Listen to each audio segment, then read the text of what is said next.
any Owen Hart or British Bulldog stories, pranks that stick out in your mind? Well, this is a working story with Owen.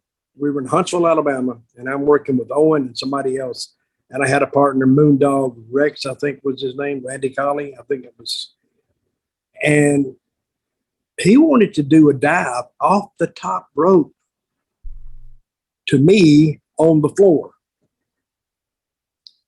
And I says, Owen, that's a great idea, but I'd highly advise you when you come off that top rope to hook a parachute on your ass because I'm not going to be there. No, I'll land. I said, no, Owen, you're not going to. If you just think you're standing there and a 220-pound guy just jumps on you, where are you going? You're going down, and you're going down hard without under control. And then Randy called it, and he was 300 pounds. Oh, I'll do it. I'll do it. Oh, really? Oh, I'll do it with you, Randy. So Randy did it. You know what happened? I do. Three broke ribs, and he was out of work for like a month and a half. Oh, I made the right decision. And Owen Hart he was cheapest, not the cheapest, but he's in the running for the cheapest guy in wrestling.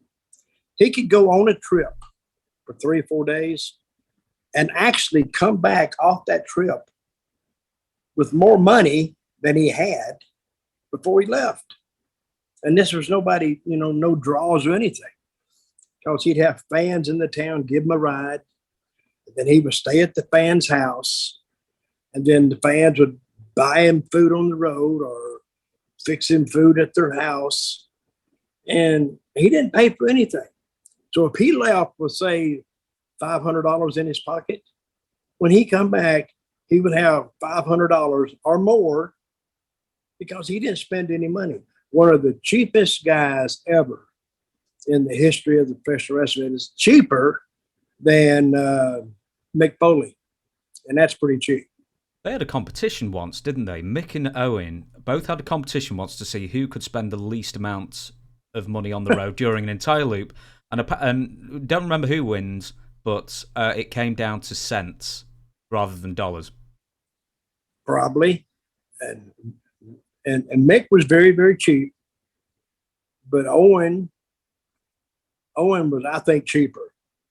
Because I think the fans liked Owen a little more because he was a little more friendlier and people kind of got his humor a little more than they got Mick's. But I don't know. That's life in the wrestling. That's life in the wrestling business. Absolutely, ain't what you make, it's what you save. You still remember that one? I've heard it many times, yeah, and I think it rings true now as it ever did. It's not what you make, boys, what you save. Just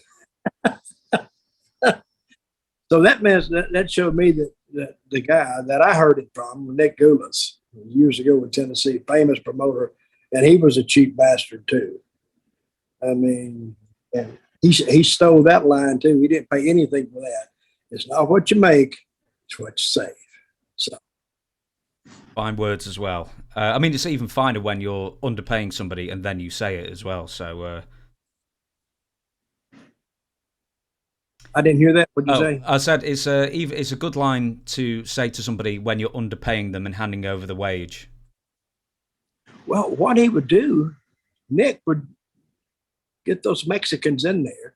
And of course, they were all illegals. They didn't have papers, didn't have nothing. They just come across the border, much like they're doing today.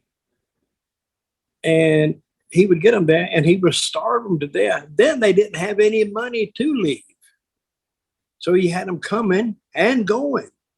Didn't pay them nothing. Oh, dear me. It's a wonder why everyone deserted him, isn't it?